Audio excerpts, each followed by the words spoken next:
یہ ہمارے ملک کا 68واں یوم جمہوریہ ہے۔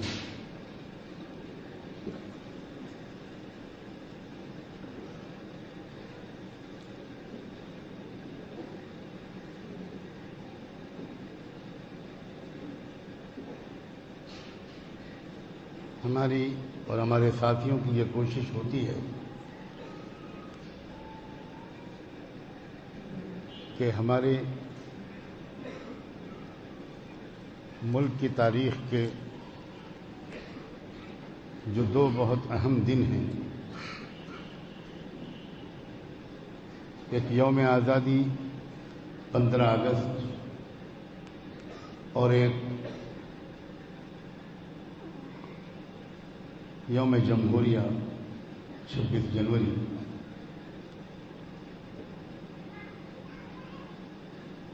ان کو صرف رسمی طور پر نہ منایا جائے، صرف ایک رسم پورا کرنے کے لیے، صرف دکھاوے کے لیے نہ منایا جائے، بلکہ دل کی گہرائیوں سے بہت سچے جذبے کے ساتھ ان دونوں دنوں کو اس طرح منایا جائے کہ ہمیں کچھ پیغام ملے، ہمارے ارادوں میں کچھ تازگی آئے، ہماری ہمتیں کچھ بلند ہوں، اور اپنے ملک کو ہر لحاظ سے اونچا اٹھانے کے لیے ہم پہلے سے زیادہ لگن اور خلوص کے ساتھ کوشش کرنے والے بنے۔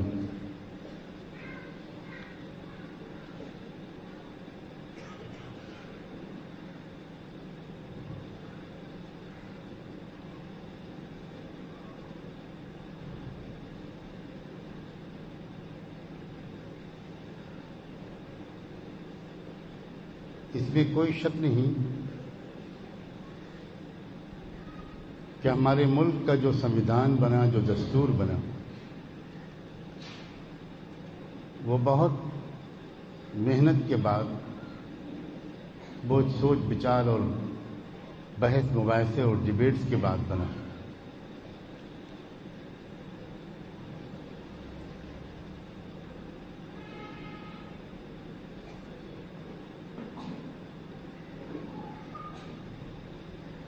اگر ایمانداری کے ساتھ اس دستور پر، اس کانسٹیٹیوشن پر، اس آئین پر عمل کیا جاتا تو یہ 68 سال ہمارے اس ملک کو دنیا کی سب سے عظیم طاقت بنا دینے کے لیے کافی تھی۔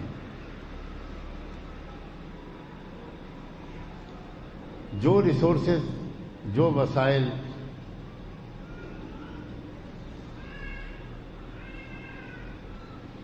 مالک نے ہمارے ملک کو دیے ہیں، اس پورے علاقے کو دیے ہیں، اور جو چھمتا، جو صلاحیت یہاں کے رہنے والوں کو دی ہیں، شاید ہی دنیا میں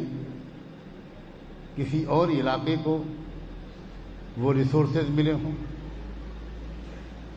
اور وہ صلاحیت ملے ہوں۔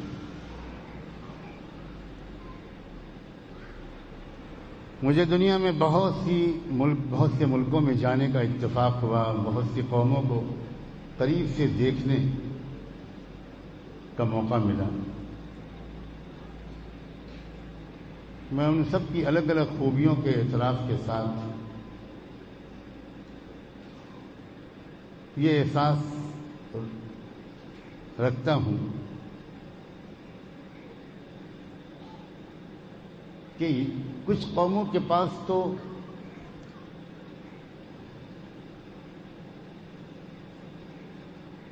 دل ہے مگر دماغ نہیں، آدھیاتمک، روحانی اور اسپرچول کچھ طاقت تو ہے، لیکن سائنس اور ٹیکنالوجی کی صلاحیت ان میں نہیں ہے یا بہت کم ہے، یا اس کے برعکس کچھ قوموں میں دماغ تو ہے مگر دل نہیں.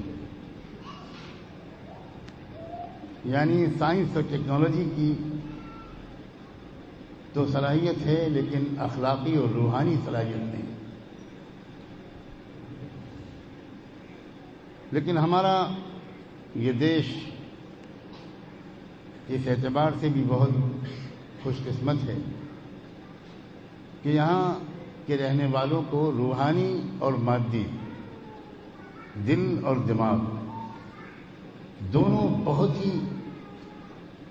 طاقتور دیے گئے ہیں.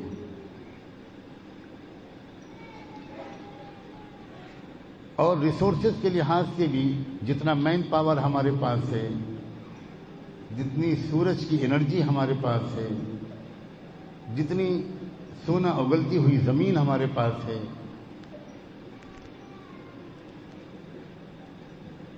جتنی خوبصورت پہاڑی چوٹیاں، برف پوش چوٹیاں ہمارے پاس ہیں،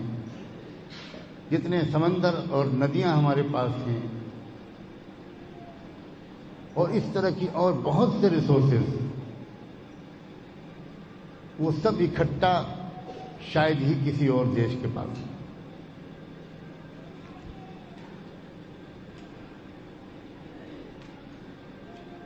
لیکن ہماری اس دیش کی جو بہت بڑی بدقسمتی ہے، بہت بڑی ٹریجڈی ہے کہ یہ سب ہوتے ہوئے بھی یہ دیش آج بہت پیچھے ہے.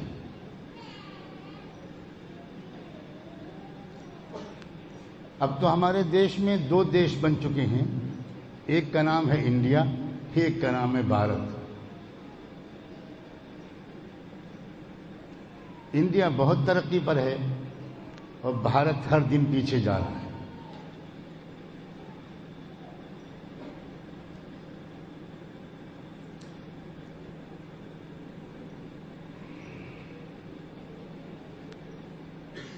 پورے دیش کی جو دولت ہے، جو ویلتھ ہے،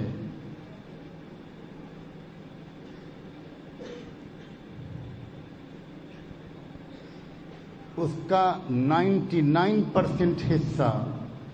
آفیشل سروے کے مطابق 8 خاندانوں کے پاس ہے،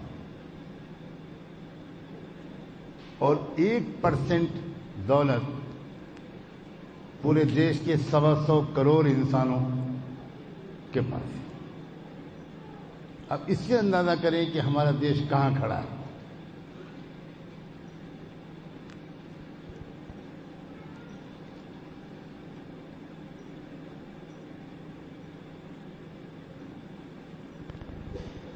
میں دل سے یہ خواہش رکھتا ہوں کہ جہاں تک پہنچ سکے آواز پہنچے اور دل کے اندر اترے کہ ہر اس ملک کے رہنے والے کو اس ملک سے حقیقی محبت ہو، اور وہ ملک کی ترقی کے لیے اور ملک کے میں رہنے والے تمام سماجوں کی ترقی کے لیے اور ہر سماج کے ہر ویکتی کی ترقی کے لیے جو کر سکے کرے.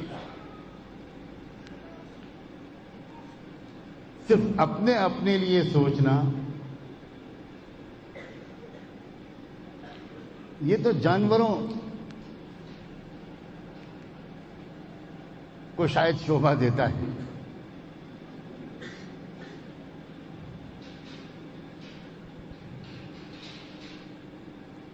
ہم صرف شکوے شکایت کا مزاج نہ بنائیں. اگر ہم دیکھ رہے ہیں کہ دیش کے اکثریتی سماج کے لیے کے ساتھ بہوجن سماج کے لیے جو میجورٹی ہے اس کے ساتھ دھوکہ کیا گیا ہے، وشواس گھات کیا گیا ہے، تو ہم اس پر صرف آلوچنا کر کے اٹھ جائیں، اس سے ہمارا فرض ادا نہیں ہوتا.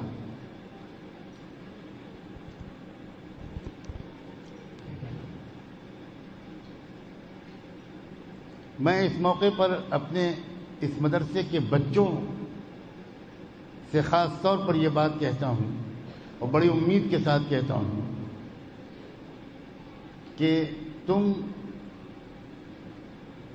اپنے آپ کو ایک مثالی انسان بناؤ. ابھی تمہارے پاس موقع ہے. ابھی جس عمر میں تم ہو، جیسا کہ میں تم کو بار بار کہتا ہوں، ابھی سے اگر تم چوکنا ہو گئے، ابھی سے تم اپنے بچپنے کے ساتھ بھی کسی حد تک سیریس ہو گئے اور ابھی سے تم نے اپنی علم کے لحاظ سے بھی اور عمل کے لحاظ سے بھی، اپنے کیریکٹر کے لحاظ سے بھی اور اپنے گیان کے لحاظ سے بھی تم نے اپنے کو اس قابل بنایا کہ تم ملک کی اور سماج کی خدمت کر سکو، تو دنیا میں کوئی تم کو خدمت کے راستے سے روک نہیں سکے گا.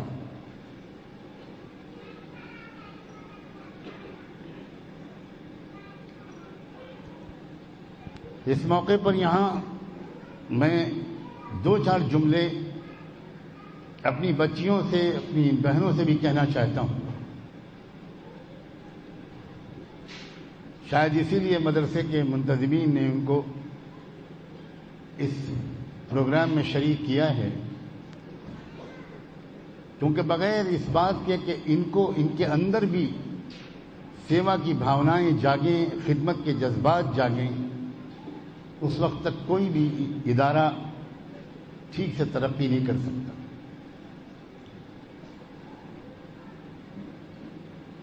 شاید یہ بات آپ میں سے کسی نے کبھی نہ سنی ہو کہ اس ملک کو انگریزوں کی آزادی سے، انگریزوں کی غلامی سے آزادی دلانے کا سب سے بڑا صحرا ایک عورت کے سر بنتا ہے.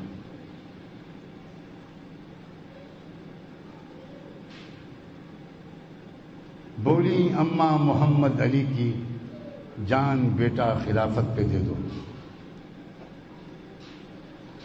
یہ ملک سو رہا تھا، اس ملک میں آزادی کے جذبے کی کوئی لہر نہیں تھی.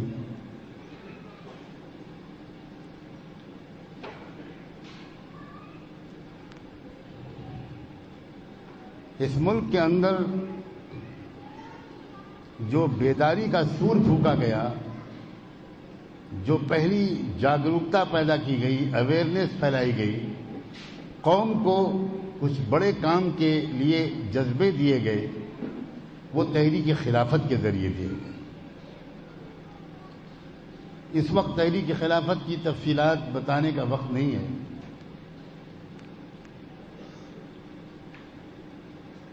تحریک خلافت کے شروع ہونے سے پہلے اس ملک میں تحریک آزادی کی طے کے نقطے بھی نہیں تھے. کسی کے دماغ میں اس ملک کو برٹش غلامی سے آزادی دلانے کا خواب بھی نہیں آیا تھا.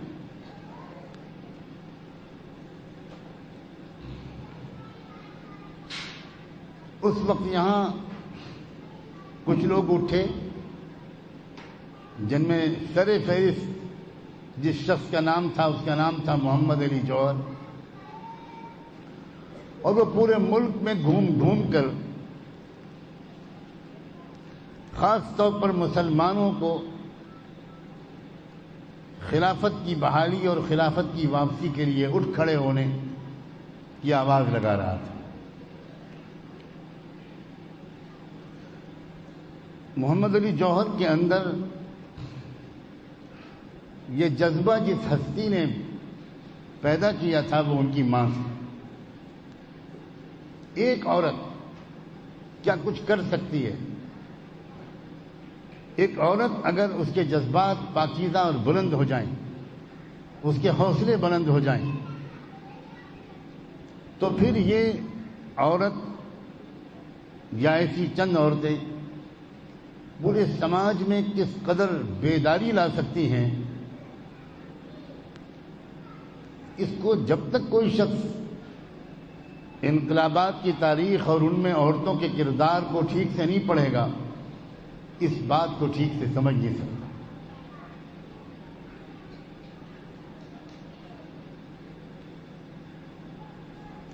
اس لیے میں خاص طور پر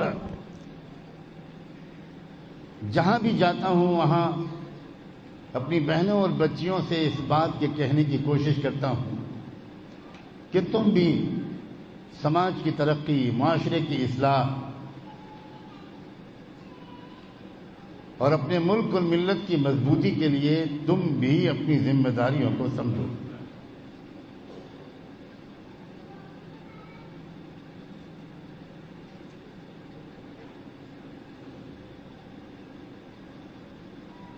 وہ ماں ہی ہوتی ہے جو بچوں کے اندر بلند جذبات پیدا کر سکتی ہے۔ اگر ماں کے سینے میں بلند جذبات نہ ہوئے، اس کی سوچ بلند نہ ہوئی، اس کے سینے میں کچھ درد نہ ہوا، ماں کے سینے میں ملک کی ترقی کا کوئی جذبہ نہ ہوا، قوم کی خدمت کا، غریبوں کی خدمت کا کوئی جذبہ نہ ہوا، غربت اور جہالت کو مٹانے کا کوئی جذبہ نہ ہوا، تو ایسی ماں کے گود میں پلنے والے بچے بھی اس قسم کے جذبوں سے بالکل عاری رہیں گے۔ وہ بھی بڑے ہونے کے بعد صرف اپنے پیٹ اور اپنی جیب کے بارے ہی میں سوچیں گے، اور وہ کبھی بھی سماج کی ترقی میں کوئی ٹھوس کردار ادا نہیں کر سکیں۔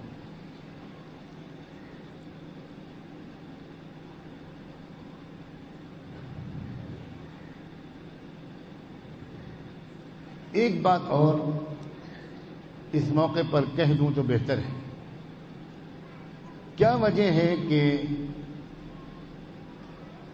اتنا اچھا دستور بننے کے باوجود ہمارا ملک اس راستے پر نہیں چل سکا؟ اس سے ہمیں کچھ سبق لینا چاہیے، صرف تنقید نہیں کرنی چاہیے، کچھ سبق سیکھنا چاہیے۔ دستور اور قانون چاہے جتنا اچھا ہو، اگر دل اور دماغ اچھے نہیں ہیں،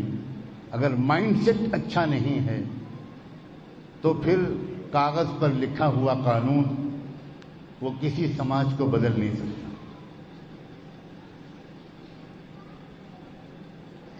مشکل یہ رہی کہ ڈاکٹر امبیڈکر صاحب اور ان کے چند ساتھیوں کی قیادت میں ایک دستور تو ایسا لکھ دیا گیا، اور مجھے یہ پتہ ہے کہ اس دستور میں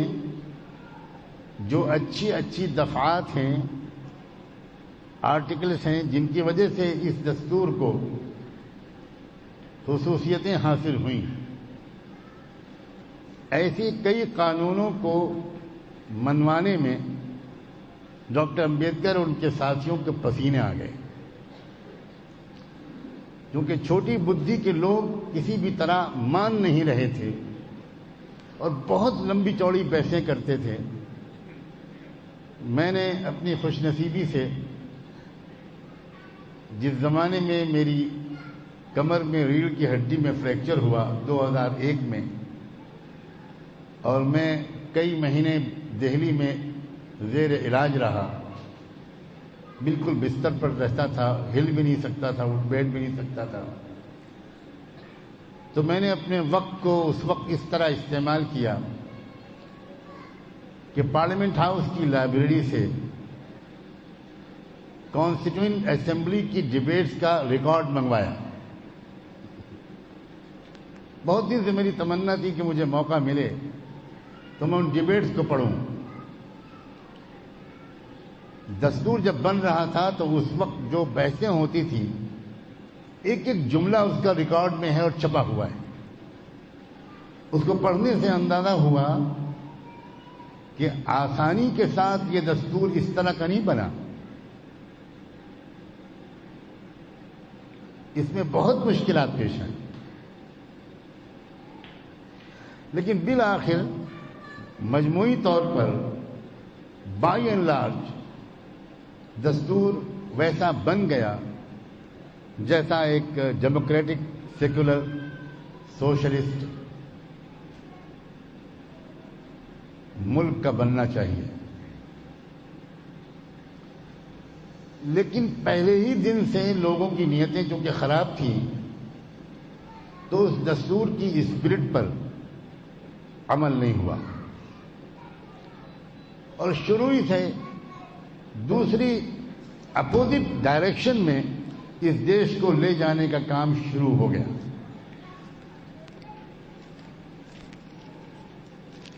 15 اگست کو ہمارا ملک آزاد ہوا، اس سے ایک دن پہلے 14 اگست سن 1947 کو سنگھ پریوار کا جو اخبار نکلتا تھا اور ابھی بھی نکلتا ہے آرگنائزر، اس کے ایک آرٹیکل کا ایک سینٹنس پڑھ کے سناتا ہوں۔ اس میں لکھا گیا تھا کہ ان ہندوستان، یہ جو ہندوستان کہا جاتا ہے یہ اصل میں ہندوستان ہے، اور اسی لیے میں نے تو کعبے کے سامنے بیٹھ کر توبہ کی ہے کہ اب ہندوستان نہیں کہوں گا کبھی، ہمیشہ میں بھارت بولتا ہوں۔ اور سمویدھانک شبد بھی یہی ہے، کانسٹیٹیوشن میں لکھا گیا ہے بھارت دیٹ از انڈیا، یا انڈیا دیٹ از بھارت۔ یہ ہندوستان کا لفظ کہاں سے چلا ہے اور کس مقصد سے چلا ہے، اور آج کل خاص طور پر یہ بہت زیادہ استعمال ہو رہا ہے۔ پہلے بات الٹی تھی، مسلمان بولتے تھے ہندوستان اور سنگھی ذہنیت کے لوگ بولتے تھے بھارت، لیکن اب خدا جانے ہاف ٹائم کے بعد ٹیمیں بدل لیتی ہیں پالا، یہ لوگ ادھر آ جاتے ہیں وہ لوگ ادھر آ جاتے ہیں، تو شاید ہمارے دیش کا ہاف ٹائم ہو چکا ہے اور پالے بدلے جا چکے ہیں۔ اب وہ کہنے لگے ہیں ہندوستان اور ہم کہنے لگے ہیں بھارت۔ تو اس اخبار آرگنائزر کے مضمون کا ایک جملہ سنیے، اس میں لکھا گیا تھا ان ہندوستان، اس میں تھان لکھا ہے THAN، ہندوستان نہیں لکھا ہے۔ آپ یہ مت سمجھیے گا کہ میں انگریزوں جیسی انگریزی بولنے کی کوشش کر رہا ہوں اس لیے میں ہندوستان پڑھ رہا ہوں، میں وہی پڑھ رہا ہوں جو لکھا ہے HINDUSTHAN، Hindustan. In Hindustan, only the Hindus from the nation and the national structure must be built. In Hindustan, only the Hindus form the nation. Form the nation. Only the Hindus form the nation, and the national structure must be built on that safe and sound foundation. The nation itself must be built up of Hindus on Hindu traditions, culture, ideas and aspirations. آپ دیکھیں کہ آزادی کے ایک دن پہلے جن لوگوں کی یہ سوچ سامنے آ رہی ہے کہ کل سے جو دیش بنے گا اس کو صرف ہندوؤں کا ہونا چاہیے، صرف ہندو کلچر اور ٹریڈیشنز کی بنیاد پر اس دیش کا پورا نظام چلنا چاہیے، یہی مانسکتا ہے جس نے پہلے ہی دن سے دیش کو اپوزٹ ڈائریکشن میں لے کر چلنا شروع کیا۔ یہی مانسکتا ہے جس نے کہ 1950 میں اس دستور کی منظوری کے فوراً بعد ایک اور شرارت کی۔ ابھی آپ نے بچوں سے بھی یہ سنا کہ وہ 1950 کا 26 جنوری ہی تھا جب یہ کانسٹیٹیوشن امپلیمنٹ ہونا شروع ہوا۔ اس کانسٹیٹیوشن میں ایک بات یہ لکھی گئی تھی اور وہ بہت لمبے ڈیبیٹ کے بعد لکھی گئی تھی کہ شیڈول کاسٹ اور شیڈول ٹرائب،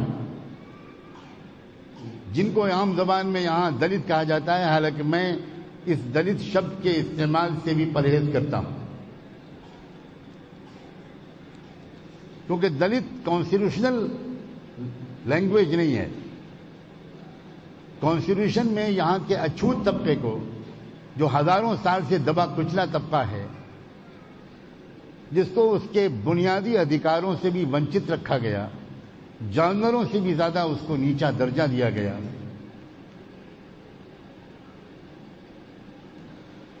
ان کے لیے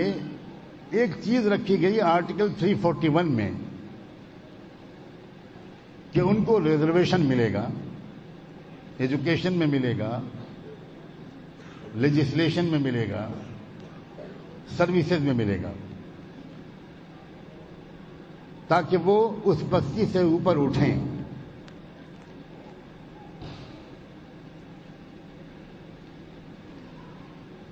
لوگ نہیں دینا چاہتے تھے یہ حق، کچھ لوگ، لیکن بالآخر یہ حق دینا پڑا، لیکن ایک شرارت کی گئی،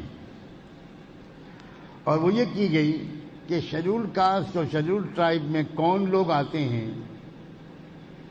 اس کی ویاکھیا اور تشریح کرنے کا حق وقتاً فوقتاً from time to time president of India کو ہوگا، یہ لکھ دیا گیا۔ شاید اس وقت لوگوں کے ذہن میں نہیں آیا ہوگا کہ اس معصوم سے جملے کے پیچھے سازش کیا ہے۔ چنانچہ اس دستور کے پاس ہونے کے تھوڑے ہی دن کے بعد، چند دن کے بعد، کیبنٹ نے وزیر اعظم نہرو کی قیادت میں ایک ریزولوشن پاس کر کے پریزیڈنٹ آف انڈیا کے پاس بھیج دیا، اور پریزیڈنٹ آف انڈیا نے اپنے آرڈر کے ذریعے، جس کو کہا جاتا ہے پریزیڈنشل آرڈر آف 1950، یہی اس کا نام ہے۔ آپ اگر گوگل پر صرف اتنا ڈال دیں کہ پریزیڈنشل آرڈر 1950 تو وہ پورا آرڈر نکل آئے۔ صدر جمہوریہ جو ڈاکٹر راجندر پرساد تھے اس وقت، اور جنہوں نے جو کانسٹیٹیوئنٹ اسمبلی کے چیئرمین بھی تھے اور بعد میں صدر جمہوریہ بنائے گئے، تو انہوں کی دستخط سے ایک آرڈر نکالا گیا، جس آرڈر میں یہ لکھا ہوا ہے کہ شیڈول کاسٹ اور شیڈول ٹرائب کو دیے گئے ریزرویشن کا فائدہ صرف ان شیڈول کاسٹ اور شیڈول ٹرائب والوں کو ملے گا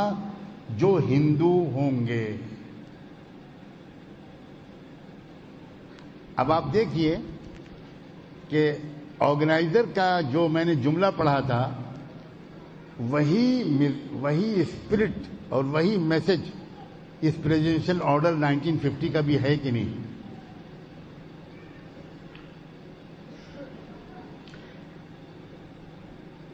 اس کے ذریعے سے انہوں نے ان کروڑوں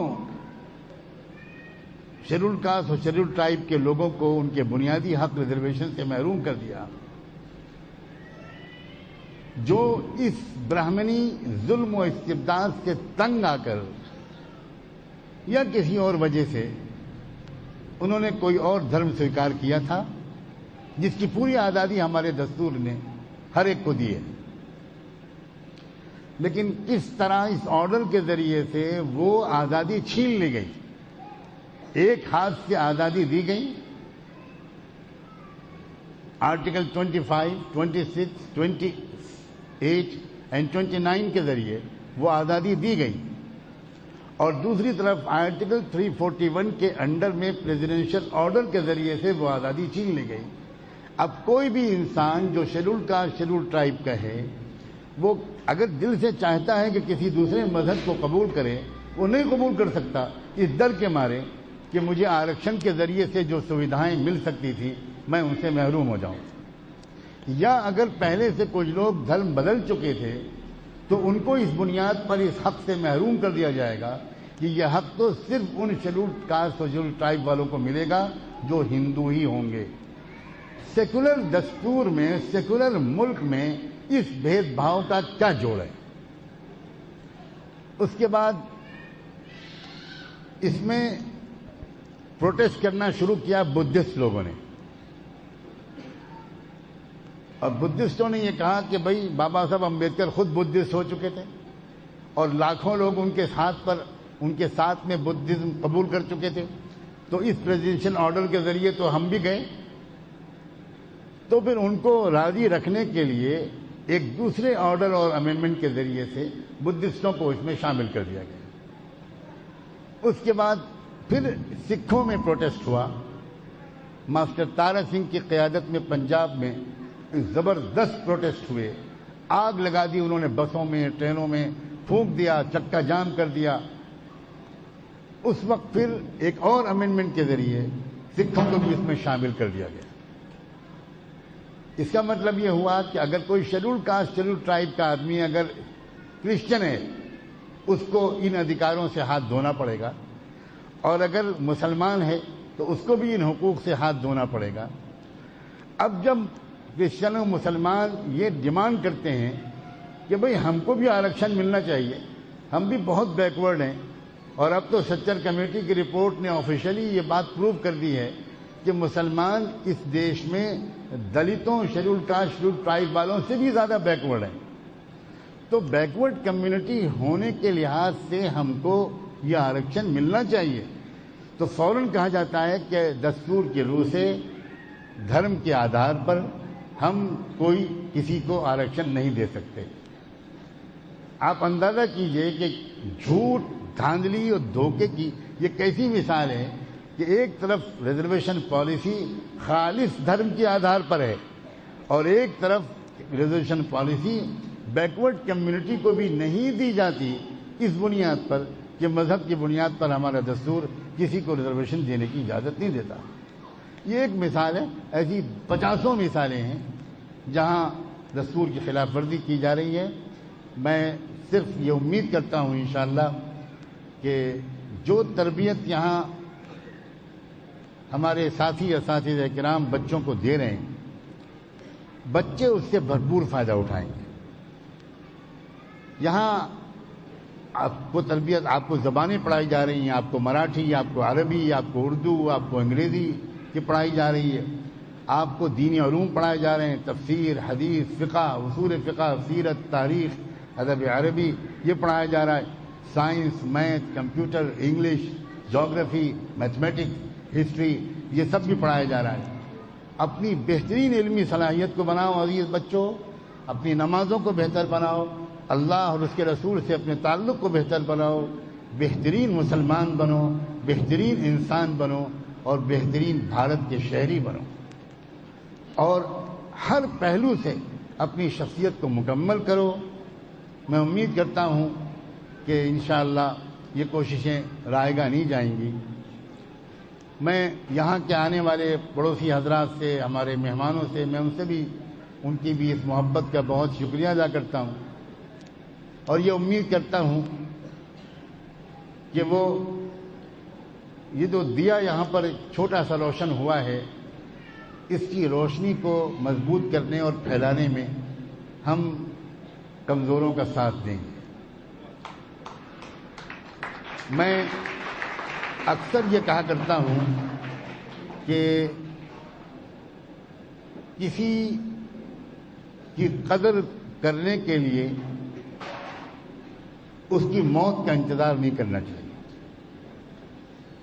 کسی نعمت کی قدر کرنے کے لیے اس کے چھن جانے کا انتظار نہیں کرنا چاہیے۔ بدقسمتی سے ہمارے زمانے میں عام طور پر عادت یہی ہے کہ زندگی میں ہم عام طور پر قدر نہیں کر پاتے، کیونکہ یہ زمانہ ایک ایسا زمانہ ہے جس میں جو شخص بھی کام کچھ بھی کرتا ہے، عام طور سے لوگوں کا گمان یہ ہوتا ہے کہ اس کے پیچھے اس کی کوئی ذاتی مفاد ہے، اس کے پیچھے اس کا اپنا کوئی پرسنل ایجنڈا ہے۔ عام طور سے چونکہ مارکیٹ میں یہی رواج ہے، تو گیہوں کے ساتھ دھن بھی پیستے ہیں، اور جو لوگ بھی سچ مچ اپنی جان، مال، تن، من، دھن سب کچھ قربان کر کے کسی علاقے کی یا کسی سماج کی ترقی کے لیے کچھ کام کرتے بھی ہیں، انہیں بہت انتظار کرنا پڑتا ہے، بہت صبر سے کام لینا پڑتا ہے۔ بہت بڑا دل اگر ان کا خدا نہ بنا دے تو وہ آسانی سے اتنے دن تک انتظار نہیں کر سکتے۔ لیکن چونکہ ایسے لوگوں کو یہ تربیت ملتی ہے بچپن سے کہ صبر کا پھل میٹھا ہوتا ہے، اس لیے ایسے لوگوں کے لیے تو صبر اور انتظار کرنا آسان ہو ہی جاتا ہے۔ کوئی شک نہیں کہ دور دور تک آپ کے اس علاقے کا نام پہنچ چکا ہے، یہ بالکل صحیح ہے، لیکن قریب کے لوگوں کی محبت،